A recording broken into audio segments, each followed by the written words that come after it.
الرجيم بسم الله الرحمن الرحيم كافها يا عين صاد ذكر رحمة ربك عبده زكريا إذ نادى ربه نداء خفيا قال رب إني وهن العظم مني واشتعل الرأس شيبا ولم أكن بدعائك رب شقيا وإني خفت الموالي من ورائي وكانت امرأتي عاقرا فهب لي من لدنك وليا يرثني ويرث من آل يعقوب واجعله رب رضيا يا زكريا إنا نبشرك بغلام اسمه يحيى لم نجعل له من قبل سميا قال رب أنى يكون لي غلام وكانت امرأتي عاقرا وقد بلغت من الكبر عتيا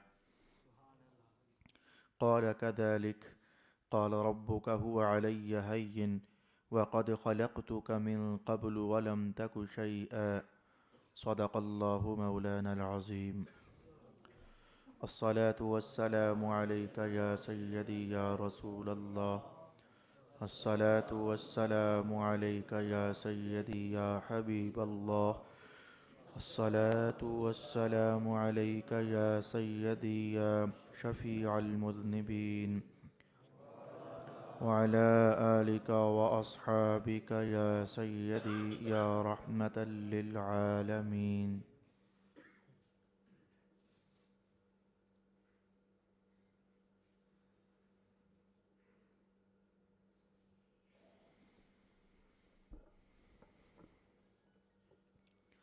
اللہ ہی کے نام سے شروع کرتا ہوں جو نہایت رحم فرمانے والا بہت مہربان ہے۔ کاف ہا یا عین صاد، یہ آپ کے رب کی رحمت کا ذکر ہے جو اس کے بندہ زکریہ پر تھی جب اس نے اپنے رب کو چپکے سے پکارا۔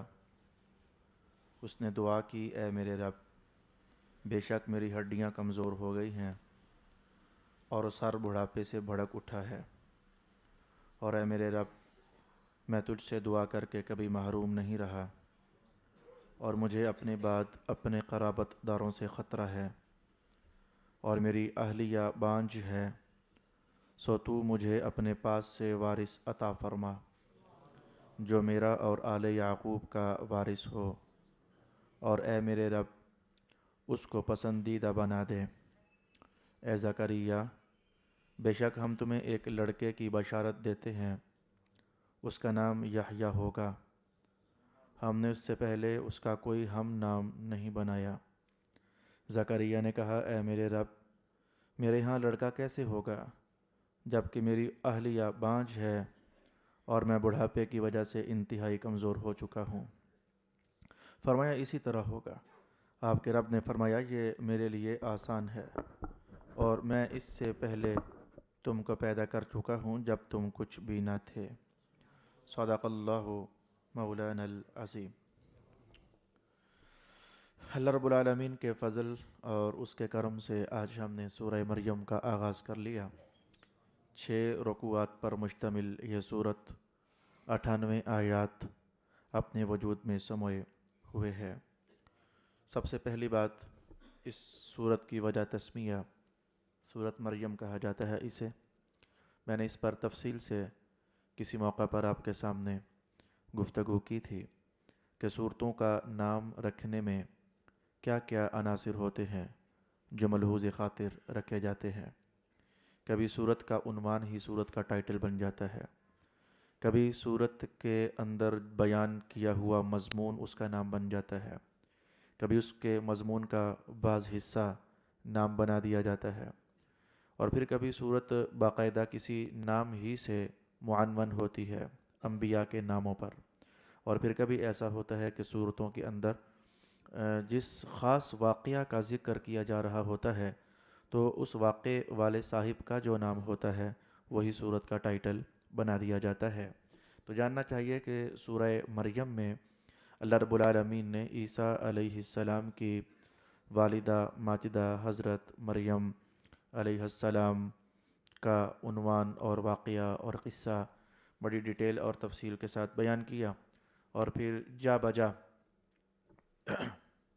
لفظ مریم باقاعدہ اس صورت میں استعمال ہوا، وَاذْكُرْ فِي الْكِتَابِ مریم، اس لیے اس صورت کا نام سورہ مریم قرار پایا۔ تیسرے سپارے کے اندر بھی لفظ مریم استعمال ہوا تھا، سمیتھا مریم، وہاں میں نے آپ کو حضرت امام فخر الدین رازی رحمۃ اللہ علیہ کے حوالے سے بیان کیا تھا کہ مریم کا معنی ہوتا ہے عبادت کرنے والی عورت، برگزیدہ عورت، متقی عورت، پارسا عورت۔ وہاں میں نے آپ کو یہ اشارہ بھی دیا تھا حضرت رازی کے حوالے سے کہ نام رکھنے میں جو چیز ملحوظ رہنی چاہیے وہ کوئی آسمانی چیز، یا پھر نبوت سے ریلیٹڈ کوئی چیز، یا پھر پارسائی کا حوالہ جس میں ہو، یا جس کی معنویت روحانی تاثیر رکھتی ہو، یا کسی پاکیزہ شخصیت کے ساتھ اس نام کا تعلق ہو۔ تو کچھ ایسے حوالہ جات ہوتے ہیں جن کو سامنے رکھتے ہوئے نام رکھنے چاہیے۔ فلانی تاریخ کو پیدا ہوا، فلانے دن پیدا ہوا، اس کا ہمارے ساتھ کوئی تعلق نہیں ہوتا، وہ جس دن بھی پیدا ہو، جس تاریخ کو بھی پیدا ہو، تو کوئی سا بھی پاکیزہ نام اپنے بچے کا اور اپنی بچی کا رکھ لینا اللہ رب العالمین باہر کیف برکات عطا فرماتا ہے۔ پھر لگے ہاتھوں ایک جملے میں اشارہ کہنا چاہوں گا، بعض لوگوں کے ہاں یہ عنوان بھی چلتا ہے کہ اس کا نام محمد عبداللہ ہے، اس کا نام محمد فلانا ہے، لیکن یہ نام بھاری ہو گیا ہے اور بچہ آئے دن بیمار رہتا ہے تو نام بدل دیا جائے۔ یہ لوگوں کا مغالطہ ہے، اس مغالطے سے بچنا چاہیے۔ اللہ رب العالمین کا کوئی نام بھی اس طرح کا بھاری نہیں ہوتا کہ لوگوں کو تنگ کرے، اور اس طرح کا بھاری نہیں ہوتا کہ لوگوں کو بیماریوں میں مبتلا کر دے۔ اللہ کے جو نام ہیں، رسول پاک علیہ السلام کا جو اس میں گرامی ہے، یہ ہمیشہ سے ہمیشہ تک خیر اور برکات سے بھرا ہوا ہوتا ہے۔ تو یہ نام بھاری ہو گیا، یہ بات نہیں ہوتی۔ توجہ جانا چاہتی ہے کسی اور طرف، جب میں نے عنوان چھیڑا ہی ہے تو ایک جملہ اور ایک چھوٹا سا حصہ آپ کے لیے اور بیان کر دوں۔ بچے بیمار رہتے ہیں، پریشان رہتے ہیں، اور اس لیے ہم نام تبدیل کرنا چاہتے ہیں۔ میرا خیال ہے کہ ایسا نہ کیا جائے، وہ کیا جائے جو کہ سرکار دو عالم علیہ السلام نے ارشاد فرمایا ہے۔ حضور نے کیا ارشاد فرمایا ہے؟ فرمایا بچہ پیدا ہونے کے بعد یہ جو عقیقہ ہے، جسے ہم پنجابی میں کیکا کہہ دیتے ہیں، تو یہ عقیقہ ہے۔ آپ نے فرمایا کہ یہ عقیقہ کیا کرو، بچوں کی طرف سے عقیقہ کیا کرو۔ جب تک تم بچوں کا عقیقہ نہیں کر لیتے تو تمہارے بچے گروی پڑے رہتے ہیں، پریشانیوں کے ہاں، مصیبتوں کے ہاں۔ گروی پڑے رہنے کا معنی آپ سمجھ سکتے ہو کہ کوئی نہ کوئی آفت ان کی طرف آتی رہتی ہے، پریشانی ان کی طرف بڑھتی رہتی ہے، لہٰذا عقیقہ کیا کرو۔ نام نہ بدلو۔ آپ نے محمد عبداللہ کہا، محمد عبد الرحمن کر دو گے نام تو اللہ ہی کا رہے گا۔ آپ محمد عبد الغفار کر دو گے تو نام تو پھر بھی اللہ ہی کا رہا۔ تو اللہ کے ناموں کی تاثیر ہے صحیح، لیکن منفی تاثیر نہیں ہے، یہ بات یاد رکھنی چاہیے۔ اللہ کے تمام اسماء گرامی جو ہیں ان کی تاثیر ہے، لیکن خیر والی تاثیر ہے، برکت والی تاثیر ہے۔ اور یہ عنوان تو ہر مسلمان دل و جان سے قبول کرنے کے لیے تیار ہے کہ واقعی جی یہ ہماری غلطی ہے کہ ہم اپنے رب کا نام رکھتے ہیں محمد عبداللہ، اللہ اللہ، یہ اللہ اللہ کا نام ہے، تو پھر اس میں ہم یہ جملے بھی بول دیتے ہیں کہ جی اس میں بچے پر منفی اثرات پیدا ہونا شروع ہو گئے ہیں۔ ہم پاگل تھے جو اللہ کے نام کے متعلق ایسی سوچ رکھ رہے تھے۔ تو جاننا چاہیے اپنے ایمان کی آواز سے کہ اللہ کے تمام نام، کوئی نام بھی ایسا نہیں ہے جو منفی اثر پیدا کرتا ہے۔ اللہ کا ہر اسم گرامی زندگی میں برکات پیدا کرتا ہے، شخصیات میں رحمتوں کا نزول کرتا ہے۔ یہ پاکیزہ نام کے حوالے سے میں نے آپ کی خدمت میں یہ بات بیان کر دی۔ تو ایک میں نے کہا کہ بچے اگر اس طرز پر ہو جائیں کہ بیماریاں، پریشانیاں، تو اس کے لیے عقیقہ کرنے کا اہتمام کریں۔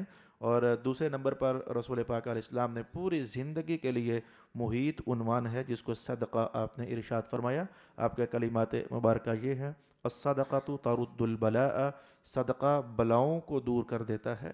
اب لفظ بلا استعمال کرنا رسول اللہ علیہ السلام کی طرف سے، تو آپ کو جاننا چاہیے نا کوئی بڑی ہیوی شے ہے جو رسول اللہ علیہ السلام نے لفظ بلا ہی کہا، ورنہ مصیبت نہ کہا، رنج نہ کہا، درد نہ کہا، تکلیف نہ کہا، مرض نہ کہا، بلا کہا۔ یہ بلا جو ہے یہ ہر طرح کی ٹینشن کو یہ لفظ محیط ہوتا ہے اور شامل ہوتا ہے۔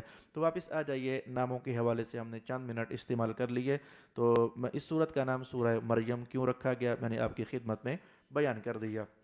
اس کے بعد جو دوسری اہم ترین بحث ہمارے آج کے ماحول کے اعتبار سے تو وہ اہم ہے ہی نہیں ہے، ہم جس قدر علمی مسلمان ہیں وہ چونکہ ہمیں پتہ ہے، تو اس لیے وہ بحث آج کے دور کے حوالے سے اہم ہے ہی نہیں ہے۔ کئی بار ایسا ہوتا ہے مذہب میں کئی ٹائٹلز ایسے ہیں اور عنوانات ایسے ہیں، ہم پڑھتے بھی ہیں پڑھاتے بھی ہیں، لیکن پڑھنے سے پہلے یا پڑھنے کے بعد ہم نرم سے دکھ کا اظہار بھی کر لیتے ہیں۔ جو استاد لوگ ہوتے ہیں کہ پیارے بچوں یہ ہم پڑھ رہے ہیں، لیکن دور حاضر میں ہماری حکومت کی نالائکیوں کی وجہ سے یہ عنوان بالکل ٹھپ ہو کر کے تو رہ چکا ہے، تو اگر یہ عنوان آج بھی پائندہ ہوتا اور تابندہ ہوتا اور زندہ ہوتا تو پبلک کو، عوام کو، رعایا کو اور پورے ملک کو اس کے فوائد حاصل ہوتے ہیں۔ جیسے کہ آج کل ہم عاشر کے ابواب پڑھ رہے تھے یا ذمیوں کے ابواب پڑھ رہے تھے، تو سوائے دکھ کے کیا کہا جائے کہ کوئی بھی کافر ہمارے ملک میں رہے اور فری کھاتے میں رہے، یہ تو دستور شریعت ہے ہی نہیں ہے۔ جتنے بھی ہمارے ملک میں کافر رہتے ہیں ان پر باقاعدہ ٹیکس لاگو کیا جاتا ہے، اور یہ ٹیکس ان کی جان کی خلاصی کا بدلہ بن جاتا ہے، تو ان سے جزیہ وصول کرنا، ان کی زمینوں سے خراج وصول کرنا۔ آج پاکستان میں عیسائی رہ رہے ہیں، یہودی رہ رہے ہیں، اب انہیں کبھی لگتا ہے کہ ذمی کہا جائے، کبھی لگتا ہے کہ ذمی نہ کہا جائے۔ رول ریگولیشنز پاکستان کے چل رہے ہیں تو لگتا ہے کہ ذمی ہے، ٹیکس پے نہیں کر رہے، لگتا ہے کہ ذمی نہیں ہے۔ عجیب ڈھنگ کے کافر بنا کر رکھ دیا ہمارے حکمرانوں نے ان عیسائیوں کو اور ان یہودیوں کو۔ یا پھر جیسے کہ عاشر کے ابواب ہوتے ہیں، عاشر مینز گزشتہ زمانوں میں چونگیاں ہوا کرتی تھیں، ہم اسے لفظ چونگیوں ہی سے یاد کرتے ہیں۔ شہر میں انٹری کرنے کے لیے چونگیاں ہوتیں تو سامان پر کچھ ٹیکس ویکس ہوتا تھا، یا اصل میں ٹیکس ویکس یہ مذہب کا عنوان نہیں تھا، تو باقاعدہ ایک محکمہ ہوا کرتا تھا جو شہروں کی انٹری میں لگ بھگ قریب ترین کہیں کوئی مرکز ہوا کرتا جہاں چند ایک فوجی جوان ہوتے، جہاں باقاعدہ حکومت کا ایک کارندہ بیٹھا ہوتا۔ مسلمان تاجر وہاں سے گزرتا تو وہ ان سے زکوٰۃ وصول یابی کی بات کرتا، ذمی گزرتا تو وہ ان کے جزیے کی وصول یابی کی بات کرتا، اگر کوئی حربی کافر وہاں سے گزرتا تو وہ ان کے ٹیکس کی بات کرتا۔ تو یہ 3-4 طرح کے آمدن کے ذرائع تھے۔ تو میں نے بچوں سے کہا میرے دوستوں میں کیا بتاؤں آپ کو، اب پڑھنا ہے، امانت ہے ہمارے پاس مذہب، لیکن یہ عنوان اس وقت بالکل ٹھپ ہو چکا ہے۔ زکوٰۃ وصول کرنے کا نظام، حکومت کے ذمے کارندے ہونے، جانا، زکوٰۃ وصول کرنی، جو لوگ زکوٰۃ ادا کرنے میں ڈنڈی مارتے ہیں باقاعدہ ان کو پکڑنا، ان کو سزا دینا، اور اسلام کے احکام کو نافذ کروانے کے لیے پوری تگ و تاز سے کام لینا۔ تو بہت سارے عنوانات ہمارے ٹھپ گئے۔ یہ میرے 5-6 جملے اس لیے تھے کہ جو بحث میں اب آپ کے سامنے کرنا چاہتا ہوں یہ من جملہ انہی درجے کے عنوانات میں سے ہے۔ علم کا دور ہوتا، مفسرین کی ریل پیل ہوتی، محدثین ہر طرف نظر آتے، علماء کا رش ہوتا، جمع غفیر کے حساب سے اہل علموں سے ہماری ملاقات ہوتی، تو اس موقع پر یہ ابحاث بڑی عزت اور شرف کی نظر سے دیکھی جانے والی ابحاث ہوتی تھی۔ ماشاءاللہ یار، اس کو تو یہ بھی پتہ ہے کون سی شے میں بول دیتا ہوں ابھی، لیکن بڑے فخر کے ساتھ، بڑی عزت اور آبرو مندی کے ساتھ کہا جاتا ہے کہ جی مجھے قرآن حکیم کا وہ علم بھی آتا ہے۔ ہاں جی، کون سا علم؟ یہ متعین کرنا کہ فلانی صورت کیا یہ مکہ میں نازل ہوئی، یا پھر فلانی صورت کیا مدینہ میں نازل ہوئی، کیا پھر فلانی صورت مکہ اور مدینہ کے مابین کسی راستے میں نازل ہوئی، یا پھر فلانی صورت دن کے وقت میں نازل ہوئی، یا پھر پرانی صورت جناب والا دن رات کے وقت میں نازل ہوئی، یا فلانی صورت پھر طائف میں کیا نازل ہوئی۔ میں نے کہا کہ ہمارے ہاں ان ابحاث کا کوئی خاص مطلب نہیں، حالانکہ ان ابحاث میں بہت سارے مقاصد چھپے ہوئے ہوتے ہیں، اور یہ تعین کرنا کہ کون سی صورت مکہ والی ہے اور کون سی صورت مدینہ والی ہے، اس پر بہت سارے ناسخ اور منسوخ کے احکام ہیں جو کہ مرتب ہو جاتے ہیں۔ اب جب میں نے یہ جملے بولے تو میری مجبوری بن رہی ہے کہ میں آپ کو ایک مثال دے کر بات کہوں کہ یہ مکہ کی بات، مکہ کے ماحول میں اترنے والی صورت اور جی مدینہ کے ماحول میں اترنے والی صورت، ان کا تعین کہ یہ مکی ہے اور یہ مدنی ہے بہت سارے مسائل ہمارے حل کر دیتی ہے۔ بھئی مثال کے طور پر مکہ میں رسول پاک علیہ السلام جتنا زمانہ بھی تشریف فرما رہے تو وہاں کچھ انداز اس طرح کا ہوا کرتا تھا، لکم دینکم ولی دین، اور تم اپنے دین کے مطابق چلو، ہمیں اپنے دین کے مطابق چلنے دو، فعفو وصفحو، محبوب چھوڑیں، فی الحال نظام چلائیں، گزارا چلائیں، معاف کریں ان کو، تو ان سے ٹکر فی الحال نہیں کرنی ہے۔ تو مکہ کے ماحول میں حضور کے جان نثاروں کو اس طرح کی باتیں کہی جاتی، سکھائی جاتی، بس چھوڑیں فی الحال، آگے نظام چلنے دیں، تو لڑائی نہیں کرنی، معاف کریں، صبر کریں، ان سے کہیں تمہارا دین تمہارے لیے ہے، ہمارا دین ہمارے لیے ہے، کچھ اس طرح کی بات کریں۔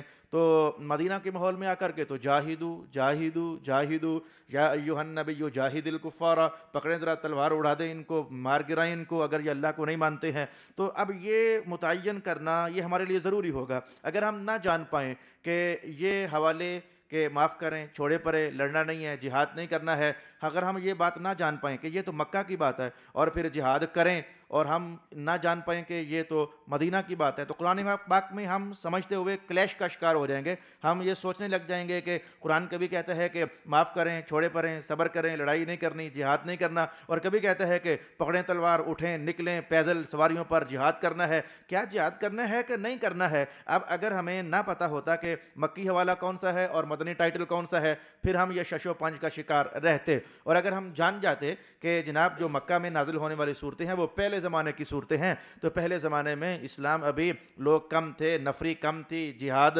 کس بنیاد پر کیا جاتا، مجاہدین ہی بڑے کم تھے، جو اسلام میں داخل ہو رہے تھے وہ تو ویسے ہی حالات کے بہت پسے ہوئے اور ظلم و ستم کے شکار قسم کے لوگ تھے، جنہیں اللہ نے اسلام قبول کیا تو اسلام کی نعمت سے سرفراز کر دیا۔ اب ان کے ذریعے جہاد کیسے کروایا جائے، تو آوازیں ایسی ہی تھیں، فی الحال رکیں ذرا، دو چار اور آنے دیں، فی الحال صبر کریں ذرا، فی الحال معاف کریں ذرا، چلنے دیں نظام آگے، ذرا گیدرنگ ہو جائے۔ اس کے بعد پھر اب 13 سال تو گزر گئے، اب جب مدینہ کا ماحول آیا تو مسلمان تو کافی سارے ہو چکے تھے۔ اب قرآن نے للکار دیا اور کہا خبردار، آج کے بعد تم نے کسی مسلمان کو میلی نظر سے دیکھنے کا اہتمام کیا، تلوار اٹھا کر گردن قلم کر دی جائے گی۔ کلیش ختم ہو گیا۔ جو تھوڑی دیر پہلے کلیش تھا کہ قرآن نے کہا کہ جہاد کرو، پھر کہا کہ نہ کرو، یار کرنا ہے کہ نہیں کرنا، یہ جو کلیشز پیدا ہو جاتے تھے تو اس کی وجہ یہی تھی کہ پیچھے ہم جان نہ سک رہے ہوتے یہ صورت مکہ والی ہے یا صورت مدینہ والی ہے۔ تو جب ہم نے جان لیا کہ مکہ کی صورت کا انداز کچھ ایسا ہوتا ہے تو مدینہ کی صورت کا انداز کچھ ایسا ہوتا ہے، تو فیصلہ کرنا آسان ہو گیا۔ بھئی جہاد نہیں کرنا یہ پہلے زمانوں کی بات ہے، جہاد کرنا ہے یہ اسلام کے قوی ہونے کے بعد کی بات ہے، وہ کلیش ختم ہو جاتا۔ تو ان ایسے اور بھی بہت سارے مسائل ہوتے۔ حدیث شریف کے اندر بھی ایسا ہے، حدیث میں تو ہم جب قرآن جو کہ ڈیلی ویجز پر پڑھا جاتا ہے، آدھا پارا پاؤ، جب ہم اس کے متعلق یہ نہ جان سکے تو حدیثوں کے متعلق تو ہمارے حواس میں نہیں ہے، ہوش میں نہیں ہے، خیال میں بھی نہیں ہے کہ وہاں بھی یہ جاننا ضروری ہوتا تھا کہ کون سا قول رسالت مآب مکہ کے ماحول میں تھا اور کون سا قول رسالت مآب مدینہ کے ماحول میں تھا، کون سی حدیث شریف مدینہ کے پہلے زمانے سے تعلق رکھتی ہے اور کون سی حدیث شریف مدینہ کے آخری زمانے کے ساتھ تعلق رکھتی ہے۔ اس بنیاد پر بھی بہت سارے احکام میں یہ فہم اور رسائی پانا آسان ہو جایا کرتا تھا۔ بھئی اس کے لیے بھی میں آپ کو مثال کہہ دوں گا۔ ہم نے جو آگے جانا تھا، یہ میرا دھیان اچانک نہ جانے کدھر چلا گیا، میں تو آج سورہ مریم کے کچھ تعارفی حوالہ جات آپ کے سامنے رکھنا چاہ رہا تھا، لیکن وہ مریم سے پھر نہ جانے کدھر کدھر عنوان گھومتا گھامتا۔ خیر یہ باتیں بھی آخر کسی دن تو مجھے کہنی ہی تھیں، تو آج چلے میں کہہ دیتا ہوں، پھر ہم انشاءاللہ العزیز اپنے ٹارگٹ کی طرف بڑھ جائیں گے۔ تو مدینہ کے ماحول میں بھی یہ بات جاننا کہ کون سی حدیث ایسی ہے جو مدینہ کے ابتدائی زمانوں پر ہے اور کون سی حدیث شریف ایسی ہے جو مدینہ کے آخری زمانوں میں رسول پاک علیہ السلام نے ارشاد فرمائی، اس بات کا جاننا بھی مذہب کو سیکھنا آسان بنا دیتا ہے۔ میں اس کی مثال یوں کہنا چاہوں گا کہ کبھی ایسا ہوتا کہ محدثین نے یہ بحثیں اٹھائی ہیں، اہل علم کے ہاں تو یہ بحثیں ہیں۔ بھئی کون سی بحث؟ ایک دیہات سے ایک صاحب آتے ہیں، اگر اسلام قبول کرتے ہیں اور کہتے ہیں کہ حضور مجھے بتائیں اسلام قبول کرنے کے بعد مجھے کرنا کیا ہے؟ حضور فرماتے بس نماز پڑھ لینا اور زکوٰۃ ادا کر دینا۔ حج کی بات ہی حضور نے نہ فرمائی، بس یہ دو باتیں فرمائی کہ نماز ادا کر لینا اور زکوٰۃ ادا کر دینا، اور کسی کو حضور نے یہ بھی فرما دیا اچھا روزہ بھی رکھ لینا، تو پھر حج کا ذکر وہاں بھی نہ کیا۔ اور حالانکہ ایسی احادیث ہیں جن میں حضور نے صاف صاف فرمایا حج بھی کرو۔ اب محدثین قلم تو لکھتے تو ہیں کہ یہ کیا بات ہوئی، ایک کو حضور نے فرمایا نماز اور زکوٰۃ، ایک کو فرمایا کہ نماز روزہ اور زکوٰۃ، اور ایک کو نماز روزہ حج اور زکوٰۃ۔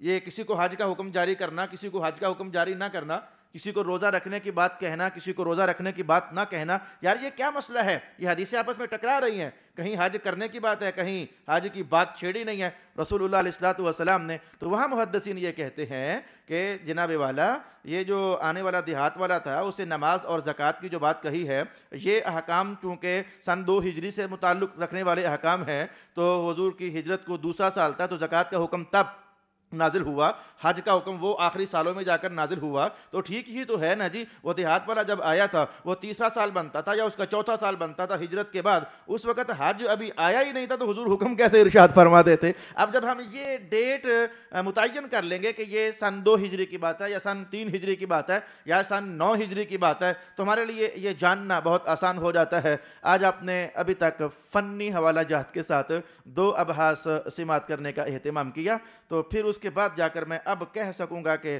اس صورت کے متعلق ابھی تک میں نے یہ کہا کہ یہ جاننا بڑا ضروری ہوتا ہے، یہ صورت مکی ہے یا پھر یہ صورت مدنی ہے، جاننا بڑا ضروری ہوتا ہے۔ اور بحث تو اس کی اگلی تھی کہ اب یہ جانا کیسے جائے کہ یہ صورت مکی ہے یا یہ صورت مدنی ہے، یہ حوالہ مکی ہے یا پھر یہ حوالہ مدنی ہے، یہ آیت مکی ہے یا پھر یہ آیت مدنی ہے۔ اس کے بھی ائمہ تفسیر نے بہت سارے اسالیب ارشاد فرمائے ہیں کہ ایسا ہوگا تو یہ صورت مکی ہے، ایسا ہوگا تو یہ صورت مدنی ہے۔ مثلا میں ذرا ذہنوں کو قریب کرتے ہوئے میں بڑھ رہا ہوں اپنی منزل کی طرف، اس کے لیے بہت سارے اسلوب بیان کیے گئے اور اس کے لیے بہت سارے ضابطے زیر تحریر لائے گئے کہ یوں بھی پہچانیں گے یہ صورت مکی ہے اور یوں بھی پہچانیں گے یہ صورت مدنی ہے۔ بھائی مثلا اگر کہا جائے یا ایھا الذین آمنو، تو یہ ہمیشہ جانیے کہ یہ آیت مدینہ سے تعلق رکھتی ہے، اور اگر کہا جائے یا ایھا الناس، اے لوگو، تو پھر جاننا چاہیے کہ یہ صورت یا پھر یہ آیت یا پھر یہ رکوع اس کا مکہ کے ساتھ تعلق ہے۔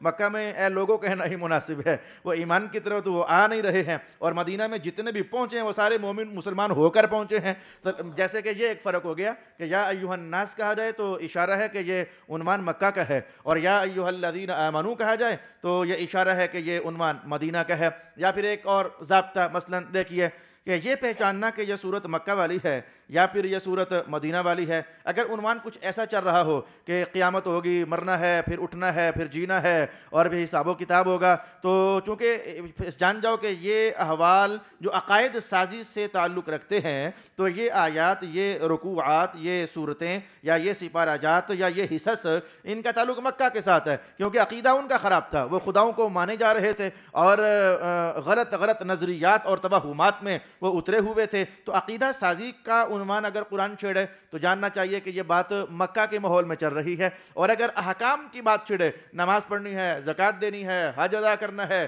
تو احکام کی اگر بحث چھڑ جائے تو ہمیں فوراً جان جانا چاہیے کہ جناب احکام تو مدینہ میں آ کر کے تو نازل ہوئے ہیں زیادہ اور بیشتر، مکہ میں تو بڑی ترین عبادت نماز ہی تھی جو اتر چکی تھی، تو باقی سارے کے سارے جو فرائض ہیں ان میں اکثر حصص آپ دیکھو گے تو مدینہ کے آپ کو محسوس ہو جائیں گے۔ اچھا، یہ ایک دوسرا طریقہ تھا فیصلہ کرنے کا کہ یہ صورت مکی ہے یا پھر یہ صورت مدنی ہے۔ اب ایک تیسرا حوالہ بھی تھا جو آج میں اپنے اس ٹائٹل کے حوالے سے آپ کو بیان کرنا چاہوں گا۔ یہ علم کا ماحول نہ ہونے کی وجہ سے میرے 20 منٹ لگ گئے ہیں آپ کو یہ بتانے کے لیے کہ یہ بھی ایک بحث ہے، تو پھر مفسرین کیسے اور کیا ضابطہ ہوتا کہ یہ فیصلہ ہو سکے کہ یہ صورت مکہ کی ہے یا یہ صورت مدینہ کی ہے۔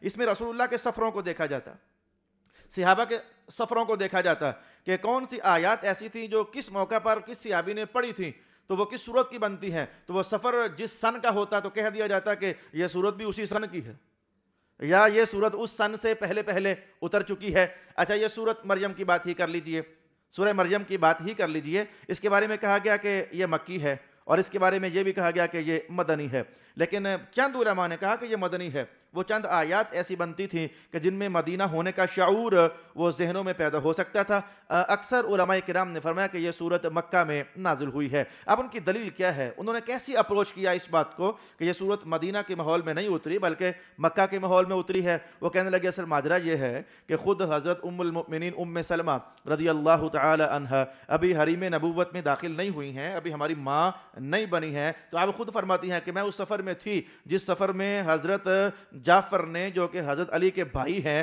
انہوں نے سورہ مریم کو تلاوت کیا تھا۔ اچھا، وہ سفر بنتا ہے سن 5 ہجری کا، یعنی حبشہ کی طرف جب مسلمان مکہ والوں سے مسلسل ستائے جا رہے تھے اور کوئی حالات قابو میں نہیں آ رہے تھے. ایک تھیں خواتین اور غلام درجے کے لوگ اور غریب درجے کے لوگ اور پسی ہوئی حالت درجے والے لوگ. اس درجے کے لوگ جو تھے وہ اکثر اسلام میں شروع میں داخل ہو رہے تھے، جن کی معاشرتی حالت اتنی قوی نہیں تھی اور جن کی منڈیوں میں حالت اتنی قوی نہیں تھی. الغرض مسلمانوں پر ظلم و ستم آئے دن.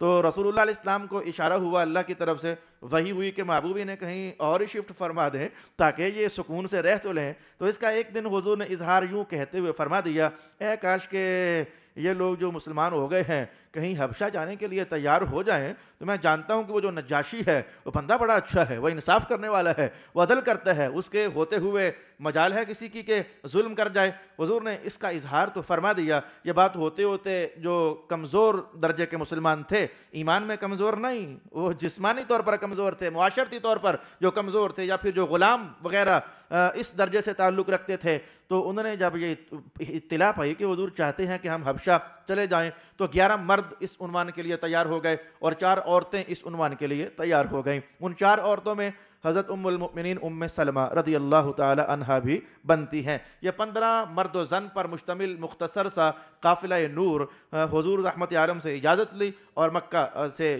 ہجرت کرتے ہوئے حبشہ کے علاقے کی طرف روانہ ہو گیا. کتنا ٹائم لگا ہمارا عنوان نہیں، جلدی سے حبشہ پہنچتے ہیں تاکہ اپنے عنوان کو ہم کلوز کر سکیں. حبشہ پہنچے تو حضرت ام سلمہ خود فرماتی ہیں کہ نجاشی نے ہمارے ساتھ بڑی مہربانی کی، بڑی عزت سے پیش آیا، بڑی آبرو مندی سے پیش آیا. ہم کھلے عام عبادت کرتے تھے اسلام والی، کوئی ہمیں پوچھنے والا نہیں تھا. تو اس کے زیر سایہ کوئی ہم پر ظلم و ستم کرنے والا نہیں تھا. جتنا عرصہ ہم وہاں رہے سکھ کا سا تو ہمیں آ گیا، لیکن ساتھ ہی یہ خبر بھی اڑ گئی کہ مکہ والوں کو اچھا تو نہیں لگا ہے کہ یہ 15 افراد مکہ چھوڑ کر کے تو حبش میں آ پہنچے ہیں اور مزے سے رہ رہے ہیں. انہیں اچھا نہیں لگا. ان کی میٹنگ آپس میں ہوئی ہے کہ اپنے 2 شاطر ترین بندے تیار کیے جائیں، چالاک ترین بندے تیار کیے جائیں تاکہ ان کو تحفے تحائف دے کر کے تو نجاشی کی طرف بھیجا جائے، گفٹ دیے جائیں، اور اس کے بعد ریکویسٹ کی جائے کہ جناب آپ ہمیں یہ کچھ ہمارے بندے ہیں ہمارے علاقے سے تو یہ کچھ بد دین سے ہو گئے ہیں، انہوں نے ہمارا مذہب چھوڑ دیا ہے، ہمارا دین چھوڑ دیا ہے، بڑا فساد ہو گیا ہماری قوم میں، اب یہ بھاگ کر آپ کے پاس آ گئے ہیں، اگر آپ مہربانی فرمائیں تو آپ انہیں ہمیں واپس کر دیں تاکہ ہماری وہ قوم میں جو ایک بفرا سا احساس ہے وہ ختم ہو جائے اور لڑائیاں اور جھگڑے ختم ہو جائیں. انہوں نے 2 بندوں کو اس مقصد کے لیے تیار کر لیا. ایک کا نام عمر بن عاص اور دوسرے کا نام عبداللہ مخزومی. ان 2 بندوں کو تیار کیا اور یہ سر فہرست تھے کہ بڑے چالاک ہیں، بڑے عیار ہیں، شرارتی ہیں، تو یہ بس جس کام پر ہاتھ ڈالیں بس وہ کام ہوا کہ ہوا. تو ہر دور کی مصنوعات، تحفے تحائف، آج کل کا دور ہوتا تو جناب لیپ ٹاپ کسی کو گفٹ کر دیا، یہ بہت اچھا گفٹ ہے جی. اچھا جی کوئی اچھا سا موبائل گفٹ کر دیا، یہ بہت اچھا گفٹ ہے جی. اور لیدر جیکٹ کسی کو گفٹ کر دی، بہت اچھی. یہ ہر دور کے اپنے اپنے یا ہر ماحول کے اپنے اپنے اچھے گفٹس ہوتے ہیں. تو حبش کے علاقے میں یہ جو چمڑا ہوتا ہے، یہ اونٹ کا چمڑا یا پھر گوٹ کا چمڑا، یہ بڑی اہمیت رکھتا تھا. اس کی بہت ساری مصنوعات تیار ہوتی تھیں.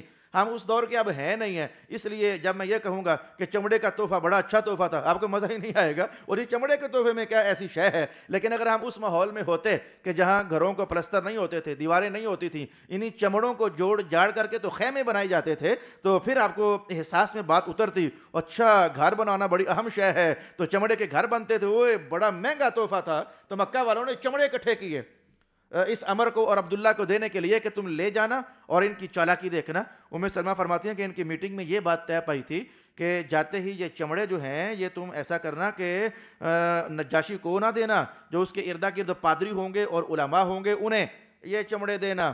بڑی گندی تاریخ ہے اور پرانی تاریخ ہے، کہتے ہوئے شرم آ رہی ہے. بڑی گندی تاریخ ہے اور بڑی پرانی تاریخ ہے. کسی بھی شہر میں ایسا ہوتا ہے، میرے ساتھ بھی ایسا ہوا، کسی بھی شہر میں ایسا ہوتا ہے، میرے ساتھ بھی ایسا ہوا، کم ترین عمر میں میرے ساتھ بھی ایسا ہوا. علماء کو اپنے ساتھ ملاؤ، یہ چونکہ بلار ہوتے ہیں، یہ باتوں میں کچھ کا کچھ کر دیتے ہیں، انہیں اپنے ساتھ ملاؤ.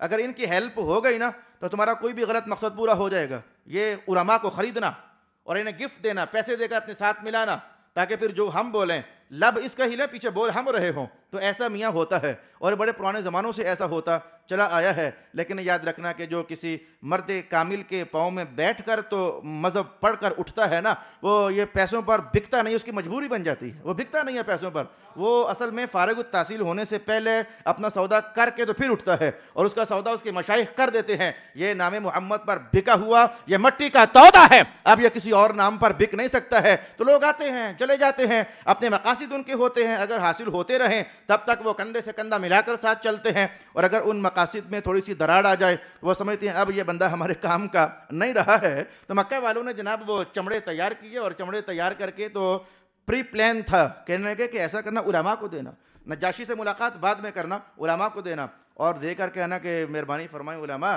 آپ کی بات نجاشی بڑا مانتا ہے، تو جب ہم کل اپنے بندے مانگنے کی ریکویسٹ کریں گے تو آپ ہماری ہاں میں ہاں ملانا. علماء سے بک گئے، جلدی سے کہنے لگے ٹھیک ہے ہم کل کہہ دیں گے کہ نجاشی بھیج دیں ان کو ان کے علاقے میں، ہم کہہ دیں گے کل. وہ چمڑے لے کر گئے، علماء کو تقسیم کیے، کچھ اور تحائف بھی دیے، اور جو نجاشی کے لیے اسپیشل ان کے یہاں صندوقچہ تھا تو وہ انہوں نے الگ سے سیو کیا. اگلا دن ہوا تو نجاشی سے ملاقات، ٹائم لے لیا اور ٹائم لے کر ملاقات شروع ہوئی.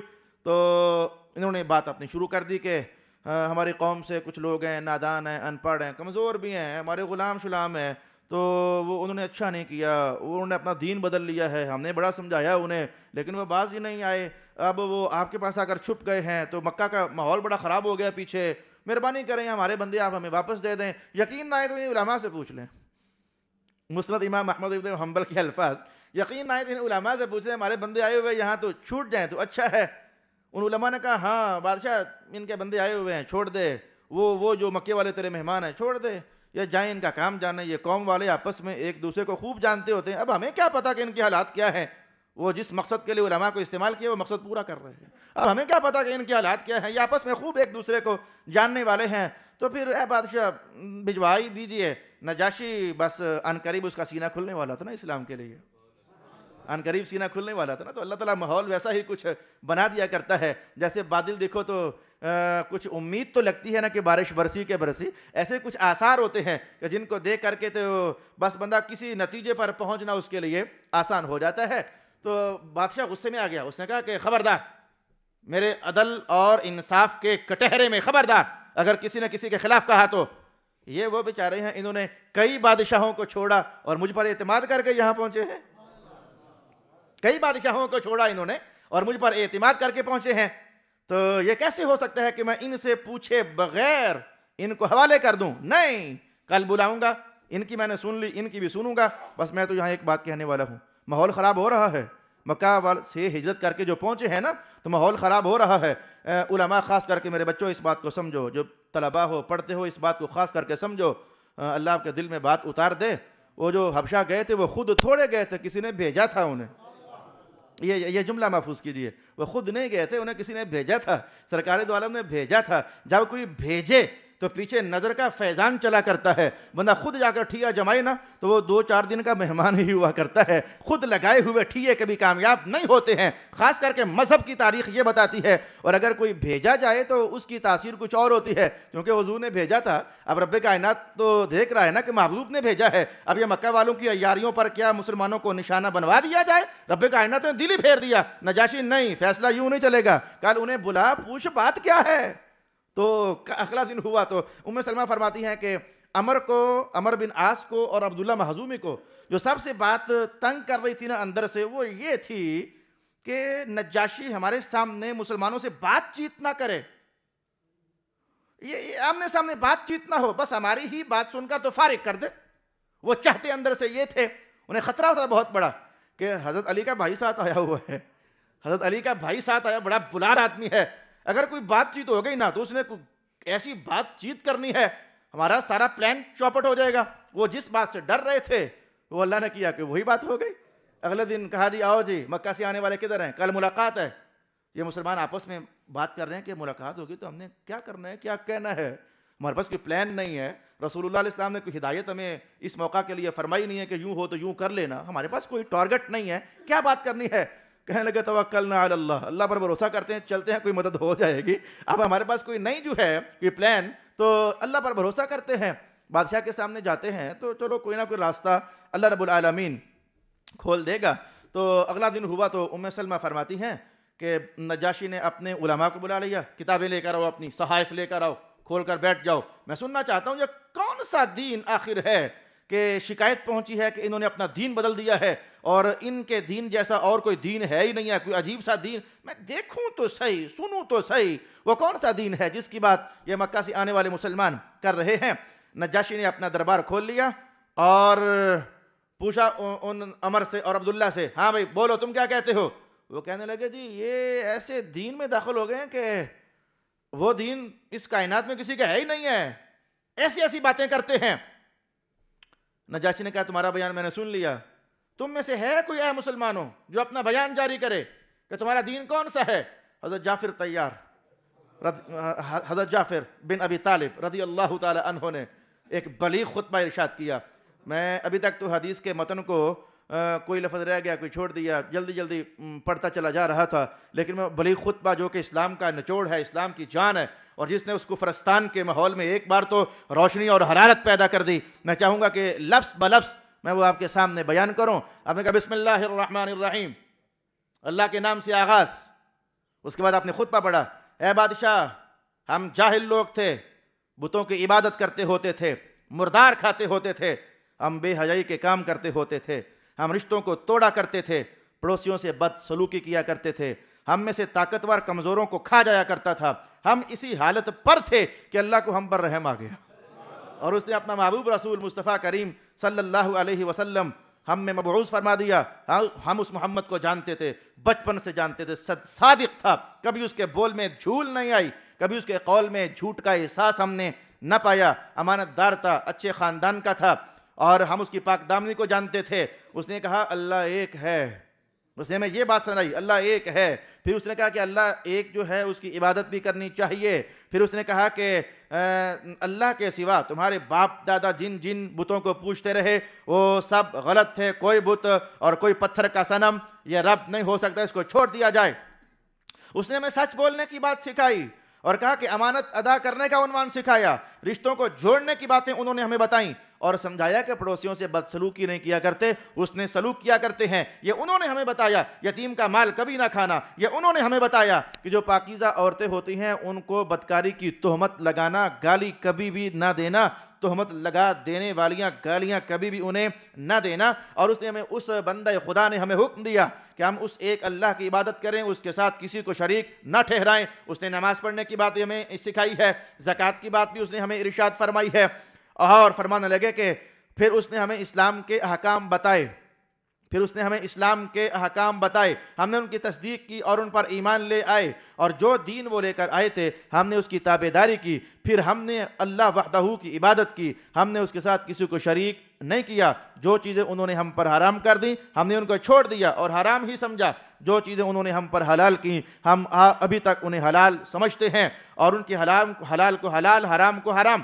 پھر ہماری قوم ہم پر حملہ آور ہو گئی، یہ وہ باتیں تھیں بس جو چل رہی تھیں، تو ہماری یہ قوم ہم پر حملہ آور ہو گئی، یہ کہنے لگی یہ کیا نئی نئی باتیں نکال دی ہیں کہ ظالم اور مظلوم دونوں برابر ہیں، طاقتور اور کمزور یہ دونوں برابر ہیں، اللہ کے دربار میں یہ عورت کا ایک مقام ہے، یہ کیسی انہوں نے باتیں ہمارے سامنے نکالنا شروع کر دی، ہمیں اذیت دینا شروع کر دی، ہمیں ہمارے دین کی وجہ سے آزمائش میں ڈالا جانے لگ گیا۔ یہ چاہتے تھے کہ ہم واپس انہی بتوں کے سامنے اپنی پیشانیاں جھکا دیں، اور جن ناپاک چیزوں کو ہم پہلے حلال سمجھتے تھے یہ کہتے ہیں کہ ہم دوبارہ پھر وہی حرام کاریاں کریں اور پھر وہی بدکاریاں ہم کریں۔ یہ وہ مسائل ہیں، یہ وہ ہمارا دین ہے۔ آخرکار ہمارے نبی نے فرمایا کہ تم حبش میں چلے جاؤ، نجاشی بڑا عادل بادشاہ ہے اور انصاف پسند شہنشاہ ہے، تمہاری مدد ہو جائے گی۔ بادشاہ یہ عنوان ہے، اصل میں تو یہ ہے ہمارا دین، جس کے متعلق یہ لوگ کہہ رہے ہیں کہ یہ کوئی بدکا ہوا سا دین ہے، کہ یہ کوئی بکرا ہوا سا دین ہے، یہ کوئی نیا سا دین ہے۔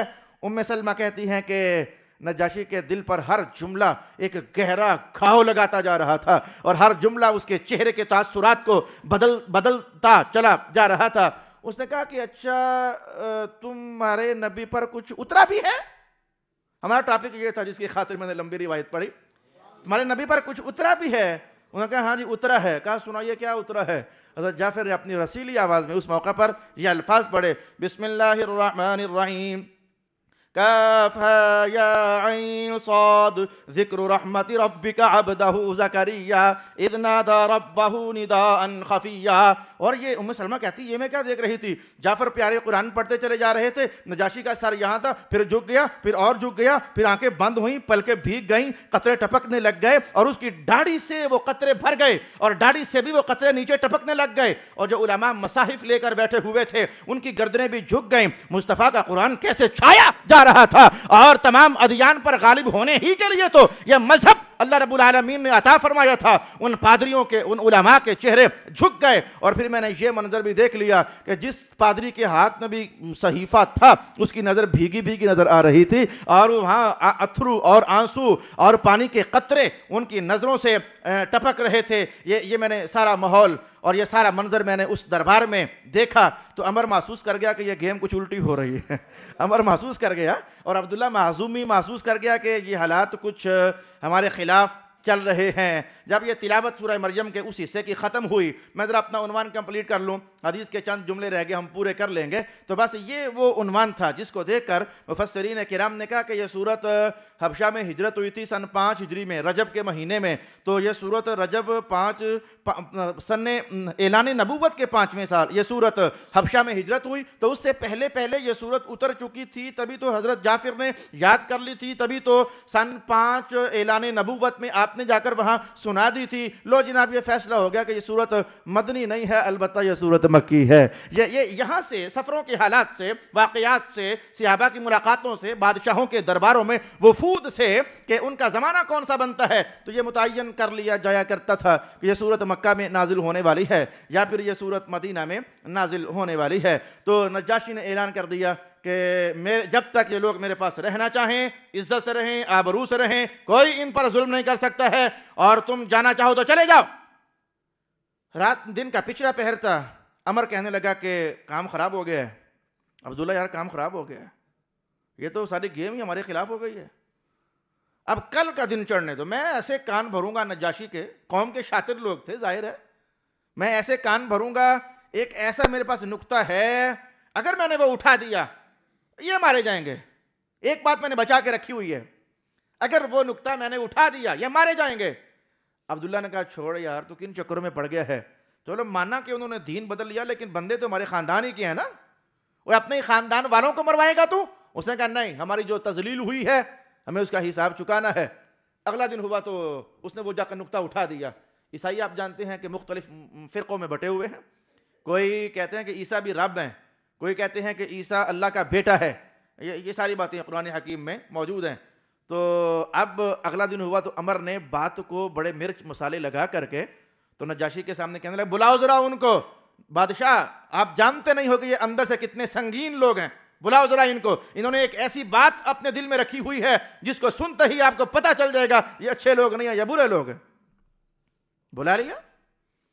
تو عمر کہنے لگا کہ اس سے پوچھ ذرا کہ جعفر سے پوچھ یہ عیسیٰ کے بارے میں کیا نظریہ رکھتے ہیں. یہ کہتے ہیں کہ یہ بس اللہ کا بندہ ہے اور بس، یہ اللہ کا بندہ ہے اور بس. بھئی بادشاہ جو تھا وہ اس قوم کا تھا جو عیسیٰ کو یا اللہ کا بیٹا مانتا. تو انہوں نے کہا یہ اللہ کا بیٹا نہیں مانتے، یہ عیسیٰ کو اللہ کا بیٹا نہیں مانتے. کتنی گندی بات ہے، کتنی سنگین بات ہے. نہ یہ اللہ مانتے ہیں نہ اللہ کا بیٹا مانتے ہیں. آپ بتاؤ کہ تمہارے عیسیٰ کو جو اللہ کا بیٹا نہ مانے تو وہ لوگ ٹھیک ہو سکتے ہیں؟ نجاشی نے تحمل کے ساتھ سر اٹھایا اور سر اٹھا کر کہا جعفر بول، تم لوگ کیا کہتے ہو عیسیٰ کے بارے میں؟ حضرت جعفر نے بڑے تم تراک سے کہا کہ ہم وہی کہتے ہیں جو ہمارے نبی نے فرمایا ہے. میں نبی نے کیا فرمایا ہے؟ کہنے لگے نبی نے یہ فرمایا کہ عیسیٰ اللہ کا پاک باز بندہ تھا، اللہ کا کلمہ تھا، اللہ کی طرف سے روح تھا. وروح منہ وکلمۃ وروح منہ، وہ اللہ کا پاک باز بندہ تھا. مقدس مریم کے پیٹ میں اللہ رب العالمین نے انہیں رکھا اور آخرکار پیدا فرما دیا.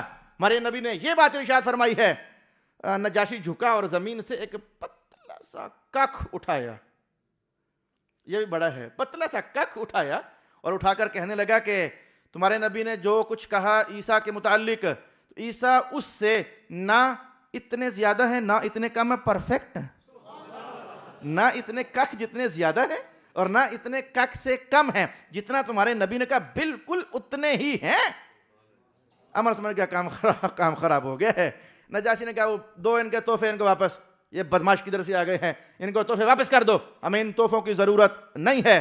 تو بس تاریخ تو پھر آگے بڑھ جاتی ہے. وہ تحفے واپس کر دیے گئے. یہ نامراد ہو کر ذلیل ہو کر ام سلمہ فرماتی ہیں کہ پھر واپس مکہ آ گئے. لیکن ہم نے یہاں سے یہ ابھی تک استفادہ کیا کہ سورہ مریم مکہ میں نازل ہونے والی صورت ہے، اور ابھی اعلان نبوت کو 5 سال نہیں ہوئے تھے کہ اس سے پہلے یہ حضرت عمر بن الخطاب کے ایمان لانے کے بعد یہ صورت نازل ہوئی. یہ لگ بھگ اعلان نبوت کا 4تھا سال، لگ بھگ یہ سال بنتا ہے 5ویں سال سے پہلے یہ صورت رسول پاک صلی اللہ علیہ وآلہ وسلم کے قلب ناز پر نازل کی گئی. اگلی نشست میں ہم انشاءاللہ العزیز بات آگے بڑھائیں گے اور یہ بھی دیکھیں گے کہ سورت مریم کا کیا تعلق بنتا ہے سورت الکہف کے ساتھ.